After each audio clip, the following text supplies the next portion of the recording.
Follow the traces. Explore roots deep. Learn from the past. Futures to reap. Stay tuned for Qingqiao Safety. Detective. Chapter 3. Reel silk from cocoons and follow the trace. Laos has a tropical or subtropical monsoon climate, experiencing the rainy season from May to October. It becomes sultry and hot during rainfall, and scorching when it doesn't rain. The Hunan Task Force faces challenges in independently investigating the case. They are unfamiliar with the area, and have to adapt to such an investigative environment. Fortunately, the Lao government, public security, and the people have done their best to assist in solving the case.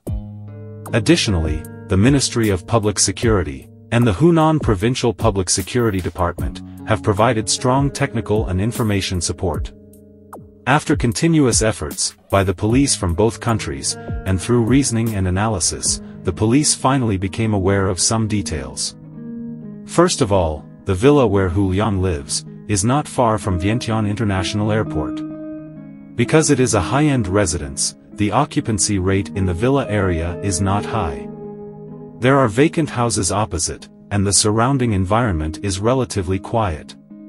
If the suspect takes advantage of this condition, to visit the spot in advance, and wait for the opportunity to commit the crime, it is possible to avoid being noticed.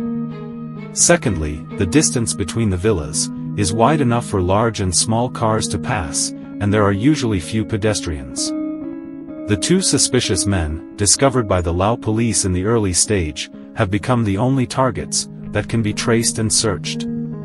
Accordingly, the police shifted the focus of evidence collection to the top of the villa wall, and immediately found clues to climb over the wall. Through comparison with the crime scene, it was initially inferred that the suspect entered and exited the villa by climbing over the wall. In addition, in order to further obtain the suspect's movement trajectory after leaving, the police expanded the scope of the investigation. By retrieving the surveillance footage of the main traffic sections in the area, they aimed to identify the means of transportation that the suspect may have used. The police tracked, eliminated, spliced, and compared their escape direction and path. It was soon discovered that the two men and a black motorcycle without a license plate, appearing in the surveillance, became the breakthrough in solving the case. According to the investigation, after leaving the crime scene, the two suspects went to a store about 100 meters away, picked up the motorcycle parked outside the store, and rode to Sikai Market. The terrain in most Southeast Asian countries is mainly mountainous, with narrow, uneven, and steep roads. Whether it is a car or an electric vehicle, it is not as easy to navigate as a motorcycle.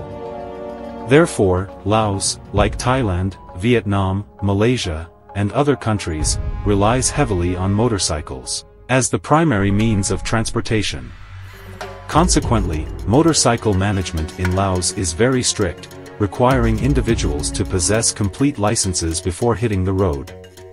Discovery of an unlicensed motorcycle can result in penalties such as seizure and fines.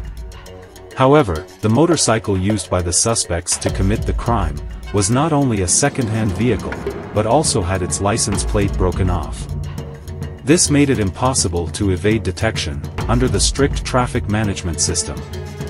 The two suspects rode unlicensed motorcycles to Sikai Market, then took many twists and turns before entering Phonsambaon village, Saikatabong district, Vientiane city.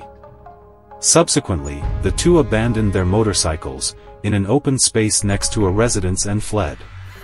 On August 21st, the motorcycle was found by the Lao police. The investigation revealed that the vehicle was purchased by two Chinese individuals at a second-hand car shop in Nongding village on July 17th.